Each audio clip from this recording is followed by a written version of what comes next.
That'd be newsworthy right there. That'd get all over town there. Woo! Preacher being in the pulpit. What heresy?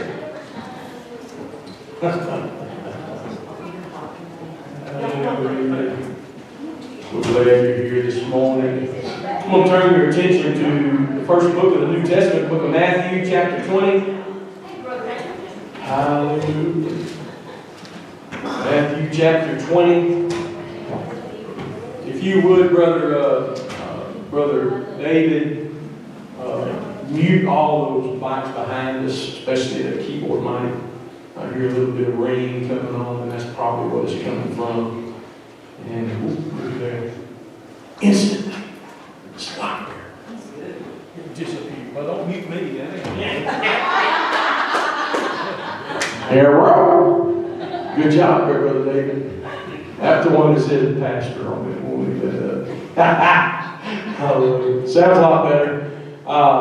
Matthew chapter 20 and verse 16. Very familiar verse of Scripture. And I say that a lot. And maybe I tell you what, if you take the gain down on my mic just a little bit, just a touch.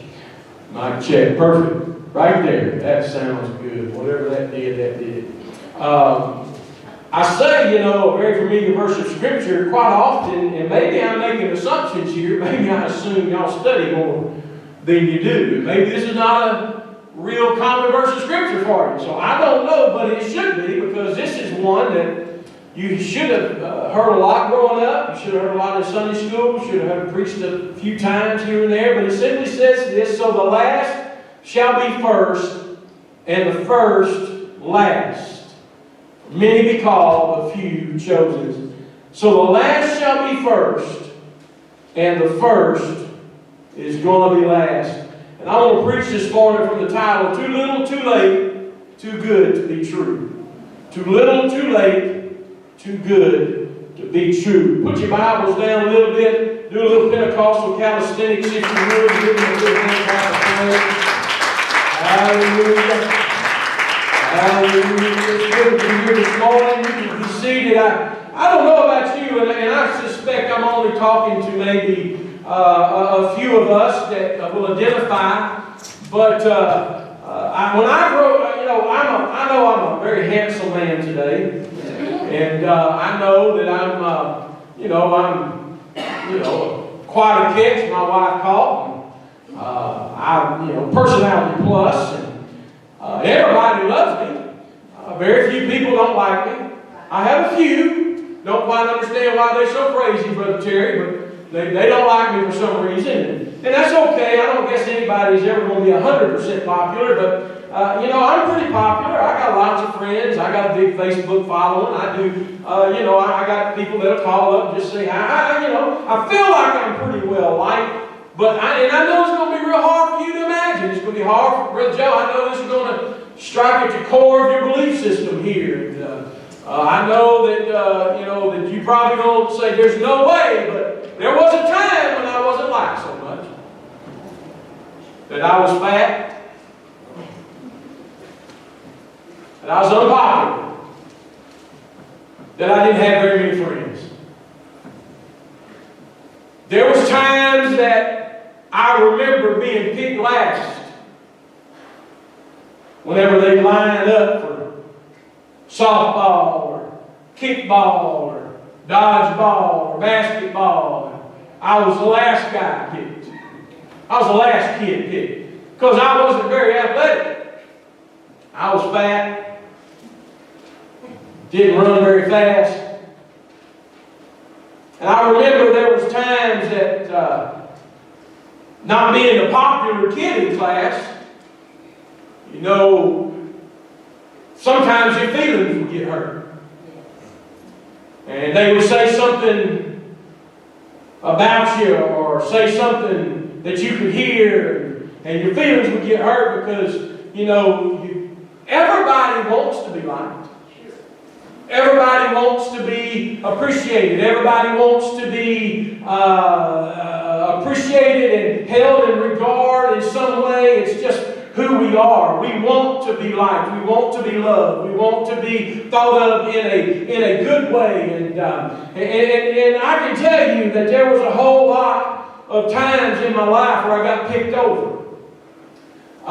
There was a lot of times where I was not the first choice. I was the last choice. And I can take you all the way back to whenever I was born, and I don't know the real reason. And I have appreciated my biological mom publicly many times, because whatever the reason was where she didn't feel like that she could raise me, she at least gave me a chance. Yes. She at least didn't abort me. She didn't leave me in the desert somewhere and be eaten by coyotes and wild critters. I appreciate the fact that she didn't think enough about me, but even in my very first few days of life, I wasn't the first choice.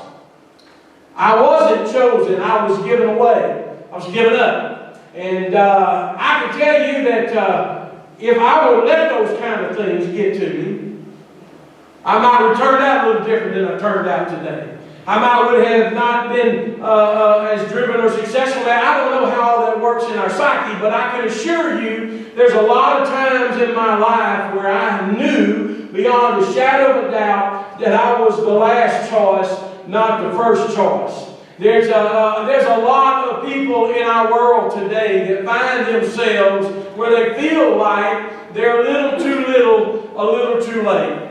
You take marriages, and marriages have this way of either being fantastic or having trouble. And I will tell you that I've been very blessed, but I've got a sister who's been married a few times, like lots of times.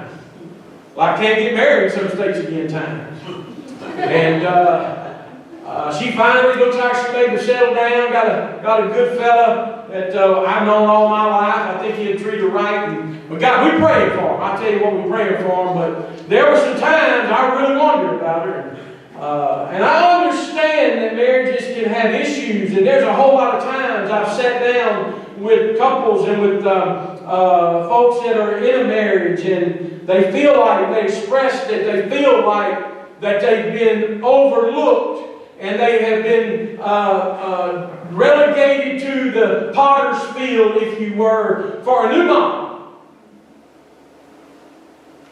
a new wife, a new husband, a new model. Somebody gets left behind.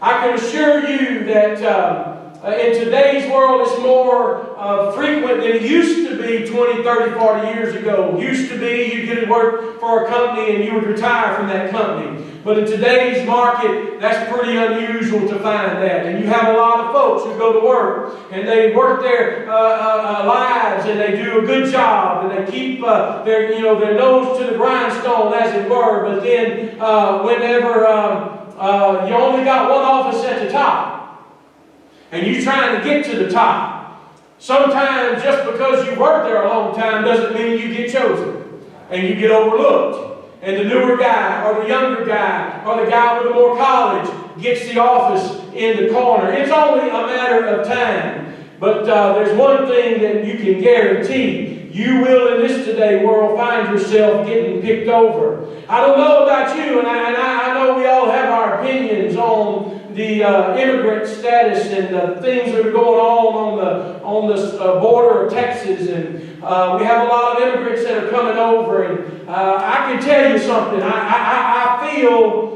for those who are trying to come to this country because they're trying to make a living for their families. I'm not going to tell you I agree with the way it's happening, but I'm going to tell you, when a man decides that he's willing to risk that kind of risk just so he can go make some money to send home to a family that needs it, he's got my respect. He's got my respect because at least he's not just leaning on the government like a bunch of us Americans do. But yet you got that same guy, and you see him standing on the street corner. You see him holding a sign that says we'll work for food. And yet he's picked over. He's left behind. He's passed over. He's overlooked. He's just not the one you just got. Maybe he's got a problem. Maybe he's a deaf mute. Maybe he has no education. Maybe he has no money. I've heard it said a few times, a lost ball in tall grass. A day late, but $1 short. A small guy in a tall world. No offense, Sister Megan. One brick short of a load. I'm not going to point that at anybody. You pick the phrase, the result is still the same. It doesn't matter what kind of phrasing you use. When you get told enough time that the only thing left in the basket is the rotten fruit, you're going to feel like you rotten fruit at some point. When you get told enough, nobody cares and nobody can help. And you get told enough and turned down enough and overlooked enough, you're going to believe you're too little, too late. I get it. But hang on a second. I believe God has a passion for the forgotten people. I believe God loves the forgotten people. I believe He has special blessings for the forgotten few. I believe that if you take a look at the leper that was sitting outside the gate with his festering skin and the balls all over him and society turning him loose, you see God came along and would mingle with those people. He would touch those people. He would heal those people. Those were forgotten people in society. They were overlooked. They were cast out. They were too little, too late. How about the prostitute? How about the touch of the woman with the issue of blood? How about his arm around Zacchaeus? Over and over and over again, this Bible tells us that the last are going to be first and the first is going to be last. He tells us over and over that I'm here to help and to touch those that society has forgotten. You see, I look at what the world writes off. I look at people in their lives. I see all the folks that I know, and I begin to look at their stories, and I begin to think about how many people come to church. They come to church because they're hurting. They come to church because they need something. They can't find it in the world, but they think they can find it here. The reason for that is they've heard the stories. They've heard the fact that God loves the unlovable. This is why Jesus tells the story of the chosen workers. It's the first story told on the final week that He was alive. Pretty good place for a story. Must be pretty important to get it in that last week. It's the last story He'll tell before entering Jerusalem. Once inside those walls, the final countdown. But it's not Jerusalem. He's not addressing His enemies. It's in the countryside. He's with His friends. And this is the parable that He used. A certain landowner needs some workers. And at 6 o'clock in the morning, he picks up his crew. They agree to a wage. They sign a contract. They get ready to go to work. And he puts them to work. Now, I don't know about you, but I worked a secular job most of my life. I punched the clock. I punched in on my phone. I walked in and said hello to the secretary and said, I'm here, we'll get the day started. I've done it all kinds of ways. I've punched the clock, I've looked at work, and I've put my shoulder to the wheel, and I've done that. And in most of my jobs, started pretty early. Just what I did. Bible tells the story. He had an early crew. Early in the morning, 6 a.m., ready to go to work. But like any good employer, Jesus keeps His eye on the job. And at 9 o'clock, He looked around and said, you know what? I need a few more fellas. I need some more gals to work. I need some more folks in the field. I'm not going to get the job done with what I got at 6 o'clock. And at 9 o'clock, He goes back around and says, look, I'm here to pick up a few more folks. And at noon, He's back at the agency. At 3 o'clock in the afternoon, He's back. And guess what? At 5 o'clock, He's back again. Now, I don't know who that unemployment agency was, but I'm sure they's happy He was an employee. Now, we know the punchline of the story. We know the thing that the story points out, how that there's some anger because these 12-hour laborers felt like the other guys got the same wage for less time. And I know there's a message there, but that's not what I'm here. What I want to focus in on is that unforgotten part of the story, the scene, and it's simply the choosing.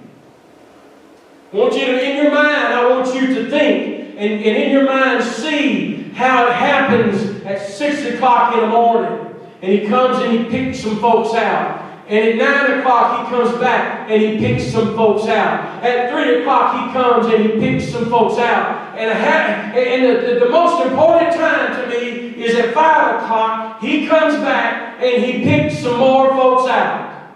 5 in the afternoon.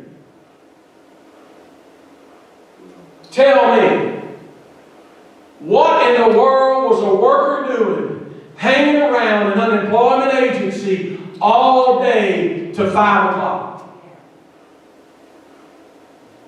If you've ever been to Lowe's or Walmart, now I haven't seen it here in New Orleans, you go to Home Depot in the morning, there'll be 50 people, hundreds of people, depends on the day, standing around. A cup of coffee, got a little lunch bag, a little lunch box.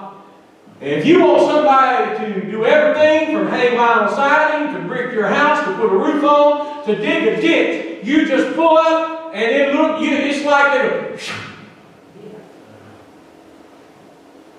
No habla español. At least somebody speaks English. Sir, I speak English. I said, come over here.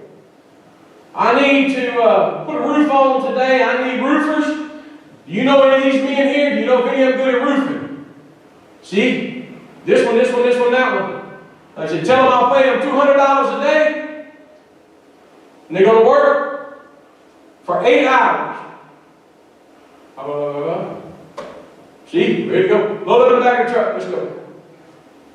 Every morning, truck after truck rolls through, picking up extra help, picking up somebody to do some work.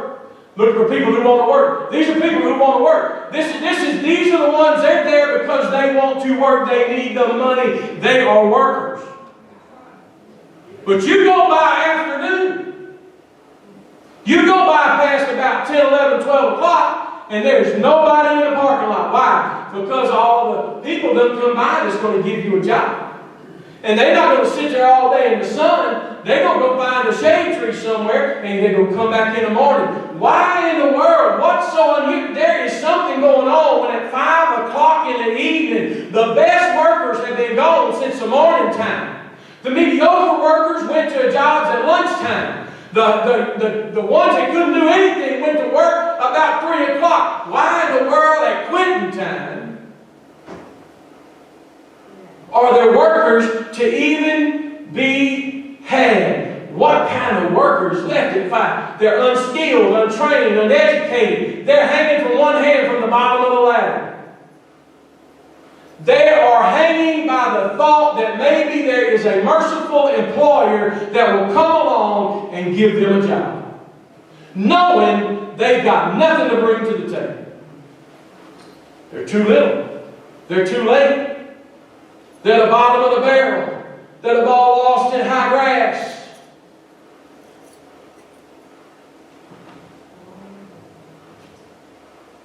Could I tell you that all of us sitting in here,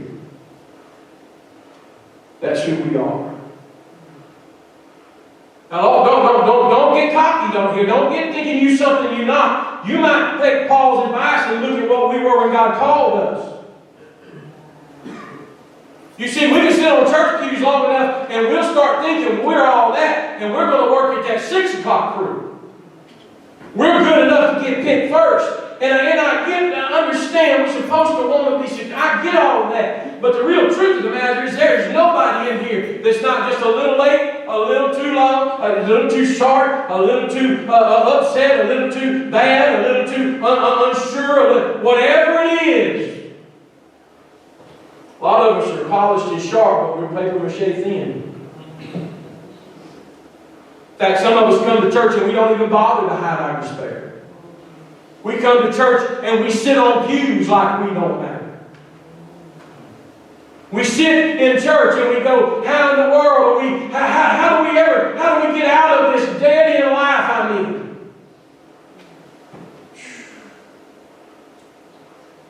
in? Some of us drank it. Some of us smelled it. Some of us snorted it. Some of us shot it. Some of us sold it. Some of us even sold our life for a bowl of beans. And then the rest of our life, we go and we walk through life searching for something that we gave away. Too little, too late. Remember how you tried to hide loneliness, and it's just hard to hide loneliness. Hard to hide hurt. Trying to survive. Sinking money into stuff that didn't matter. Drank yourself broke. Coped yourself to where you didn't have any answers. Found yourself in prison. Found yourself locked up. Found yourself without a wife. Found yourself without a husband. Found yourself without your kid. I'm talking about to the point where it looked like it was hopeless. Now hold on to that picture for a moment and then answer me this question. If that's the case, and if that's your life, and if that's what you're going to focus on, then why in the world did He choose you? Honestly, why would He choose someone like that? Intellect? Maybe you're just smart. Do you honestly think for 1 minute that we have or will ever have in our entire life a thought He hasn't already had? He doesn't need our intellect. He doesn't need our smarts. He doesn't need our willpower. Most of us are stubborn, and we might even jump out the boat, walk on water, but I can tell you don't have enough willpower to get through. How about money? Maybe we got some money. Maybe that's why we were chosen. I'm going to tell you, God don't care about your money. God don't care about what your family name is. God don't care about how much education you got. He doesn't care about the job you hold. He doesn't care about it. To the point, we were chosen for the same reason the 5 o'clock workers were chosen. We are 5 o'clock workers. We leaning on the fence. Smoking a cigarette we didn't buy. Drinking a beer that we didn't have the money for. Sitting there going, well, today's about done. Don't have anything else to offer. I'm just standing here waiting on my ride to go home.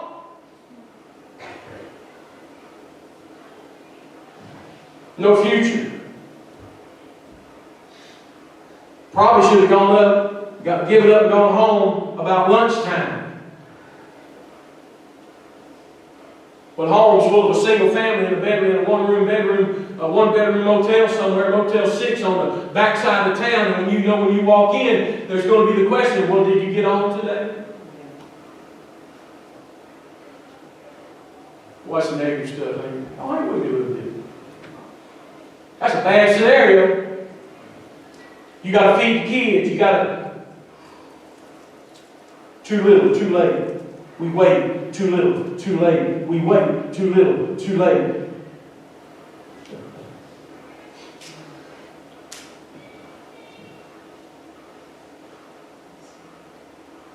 We bring that to church. We bring that attitude to God. We bring that attitude to because that's who we think we are. Life has taught us that. Your parents may have taught you that. You see, not every parent's a good parent. I hate to be the bearer of bad news, but I know parents that talk so down to their kids, I'm surprised their kids ever get a foot up in life. I know families that are so violent. I walked into a house one time.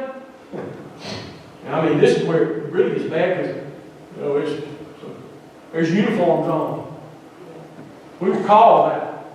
We was called service. And as soon as I walked in the room, I watched Mama slap the ever-living snot out of her son. Woo! I'm talking about. Now, I don't know what he did. He may need to slap. Woo! Somebody slapped me like that. Well, Joe, I might respond before I thought. I walked in one time, we got a call for service. We went, I need the police here. I need the police here. Oh, what's going on? Been a theft. Somebody robbed me. So we walked up this nice enough little duplex and walked in, knocked on the door. Door opens up. What's going on? Well, come on. You know why we was there? Because Big Brother took the phone from little sister, and Mama wanted the police to fix it.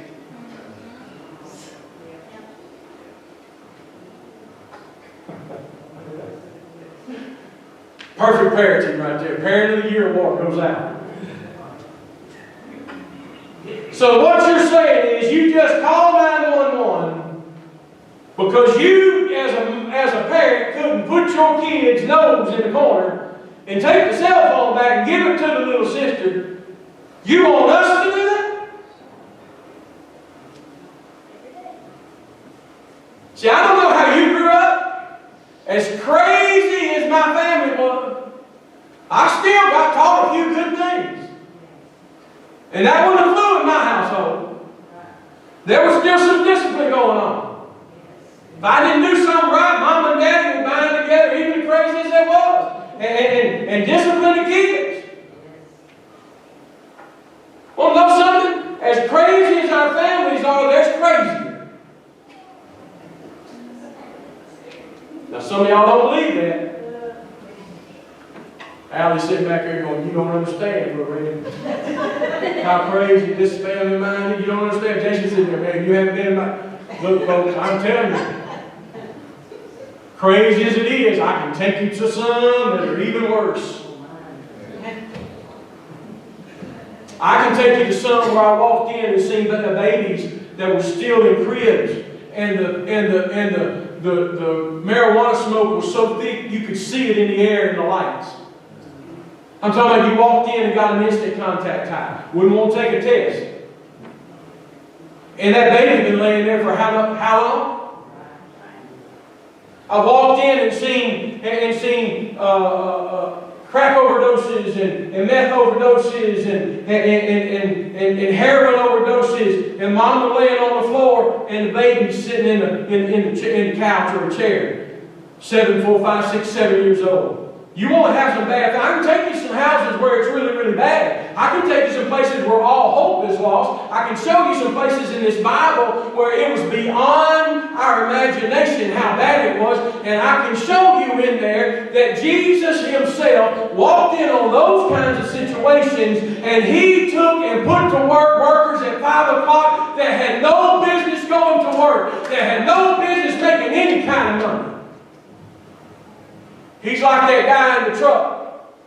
You standing on the side of the road, and the guy in that big black Dodge 4-wheel drive, jacked up 4-door, got a big winch on the front, real man's truck. He ain't driving no Jeep, he driving a working man's truck. Got a ladder rack on it. It ain't no Jeep truck, because a Jeep truck can't haul a good ladder rack. He'd have to haul a step ladder rack. This is the full-size, full man's grown. This is the dude that owns a business, owns a company. He's the one who writes a check, and he's rolling down the highway, and you standing there with your little sign, will work for some food, and he passes you up. And then all of a sudden, you hear gravel screech, and brake lights come on. Truck puts in the reverse, eases back to where you're standing. And the dude looks out the window, power windows, because he's the boss. Rolls that passenger side window down, looks through that window, says, hey man, come on, I got some work for you. And he hauls you for just an hour's worth of work. And you're thinking to yourself, this wasn't worth my time, this wasn't worth me even getting in this vehicle. And then you look at the paycheck, and that paycheck is a full day's wages. And you walk back into that one-bedroom Motel 6, and your wife's sitting there, and them hungry kids is there. And she says, well, did you get any work today? He said, you don't understand. He said, there was this guy who drove past me and turned around and come back for me. And he gave me a job. And he paid, you won't believe it, honey, but he gave me a whole day's wage. We can go to Brooks Brothers and Kroger and Walmart and get some food. But who is he? I don't know who he is. He just stopped and picked me up. I didn't get his name. All I know is that he put me to work for just a few minutes.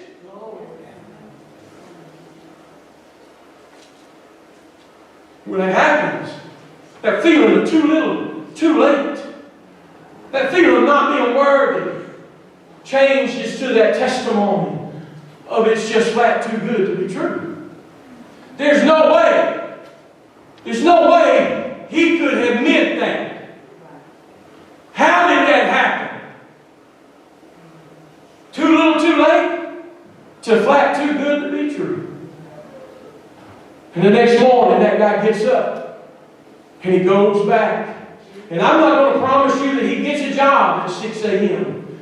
But at 5 o'clock in the evening, there's a little bit of something different on the inside because he's beginning to anticipate the fact that maybe the guy in the big black Dodge Ram truck comes rolling back through again. And then all of a sudden, he sees a front grill of a Dodge rolling down the road with the dust kicking up behind it. And as he gets closer, he recognizes the same vehicle. He begins to think, and he stands up a little straighter. And he holds up that sign a little higher. And then all of a sudden, the guy don't pass him today. He just rolls up to a stop and says, "Hey man, get on in. I've got a little work for you." And then the next day, he gets there at 6 o'clock. And he said, maybe, but maybe it don't have, maybe it's months and months and months. But all of a sudden, his attitude has changed. And no longer is he working at 5 o'clock, but he's done built up enough self-confidence. And this guy's starting to roll by his house and pick him up when he gets out with his lunchbox the first time. And he crawls up in with Jesus. And Jesus looks at him and says, "I don't care what anybody else says about you. You my man. You my hefe. You the one that I'm going to put in charge of what I need to do today. You don't deserve it." And I know he's saying, "I don't deserve this. I don't know anything." How? It's just too good to be true. It's too good to be true. How could somebody love me so much? See, I didn't read you the verse before, for it said, "Is it not lawful for me to do what I will with mine own? Is thine eye evil because I am good?" He says, so the last is going to be first. First, the last. Think about it. The next day it said, "Few be chosen." A lot of them called, few chosen. Do you realize how full the employment agency is at 5 o'clock in the morning? Everybody wants a job, Brother Joe. Everybody wants benefits. Everybody wants a blessing. Everybody wants to be picked first. Everybody wants to go to the best job, the good job, the job that's the cream of the crop, the low-hanging fruit. But that's what we're here for. They said, I've got my tools. I've got everything. Everybody knows I know how to do what I do. And they're there early. There's a lot of people. He said, few going to be chosen. If the first is last and last is first, I would rather be standing on the road at 5 o'clock. I'd rather be the too little, too late person. I'd rather be the one that people look at and go, how in the world could he ever? How in the world could they ever? How in the world would they ever be blessed like that? You don't understand. I don't deserve none. I've always been picked last, but God picks me first now. I've always been the last one chosen, but God chose me, and when He chose me, He made promises to me. That's all in this book, and whenever I need something, all I got to do is ask Him. That's the kind of employer I got. That's the kind of God I serve. That's the kind of God Jesus is. He will love you no matter who you are, what you are, or where you come from. We look at one another sometimes and we think we are all that. We're not. You see, I look at folks and I go, if it wasn't for God, that's where I'd be. I can't tell you. I can't tell you how many times I've sat in a living room, pushed crack pipes over. The residue of the lime still laid on the coffee table. Frosty cold beer sitting on the coffee table. Little old kids running around, they got no clothes on, just hadn't had a bath in days. Everybody in the room smelled. Better yet, stunk. They just... And see, I know some of you folks, y'all raised in nice homes, y'all ain't seen nothing like that. But I'm talking about people that had no job and were just existing. And I look at those. And if I looked at what they are, I'd have got up and I'd have walked out. But I can't look at what they are, I've got to look at what they could be. I've got to look at what the future might hold. And you look at them and you go, I don't see any way that God's going to ever be able to change this situation. This is their own bed. Let them lay in it? I don't think so, folks. It's the reason I preach around here. Don't be talking to new folks. Tell them all what you think is right, wrong, indifferent, and all that other stuff. You keep your mouth shut and you let God work on people. Because He's working with situations you couldn't even fathom. He's working with family lives that are so horribly out of sorts. He's working with people who got no money. He's working with people that can't even go buy new clothes. He's working with people that have to patch their cars. Well, I guess He's talking to me too. In fact, I'm so good, I park my broken car in my neighbor's yard. And I told him he'd have to like it or lump it. But we all got issues. Your issue may not be money. It may not be a family. It may be something else. It could be distrust. It could be a past. It could be something that somebody's hurt you with. Or I like what the story had to say. You know, you got hurt by the church. God bless you. Oh, that's terrible. Get over it. And then that's true. What you going to do? Hang on to it? Go to hell because of it? You going to bust hell wide open because somebody hurt your feelings in some way? Really? I don't believe hell's worth that. I look at that Sister Linda and go, you know what? Talk about all you want to. But no, I'm not going to let that dictate me going to heaven. Brother Joe, I want to go to heaven no matter what anybody thinks of me. I've got to go to heaven. And then you get to go to heaven. But you want to know something? I can't take you there. You've got to take you there. You do. And I look at all these situations in our lives, and you know, we get so caught up, and sometimes we're so blessed, I think it's probably a detriment. We look around and we like the fat rich man that says, my soul rests, I'm done. I've accomplished it, I have arrived. The Lord just simply says, you fool, why die before your time? I don't know where you want it. And that very night, his spouse, his soul was required of him. God, he died that night in that kind of a thought process. I don't want church folks to think to themselves, oh, we've arrived. Oh, hey, talk about new life all you want to. Go to Facebook and spread the word. That's the way we grow. That's the way things happen. I get all that. But don't you get in your mind that, you know, we're going to new life, and because we go to new life, we're going to get to heaven. Well, maybe you is, and maybe you ain't. Because I'm not the judge. And I'm not the one that's living your life. And I'm not the one that's got to make the choices you've got to make. I'm just the guy that stands in the pulpit and says, look, if you feel like you're a little too late and you just always last and you was always picked up, you're not good enough, let me tell you, God thinks you're good enough. You can live for God, and God will bless you and lift you up and do things for you. He will do that when you don't even deserve that. He will do that when there is nothing you have even done. Give him a partner that deserves that kind of treatment. God loves us enough to want us to go to heaven, no matter how bad we may have been. Too little, too late? Or is it just flat too good to be true? Well, I'm here to tell you my life.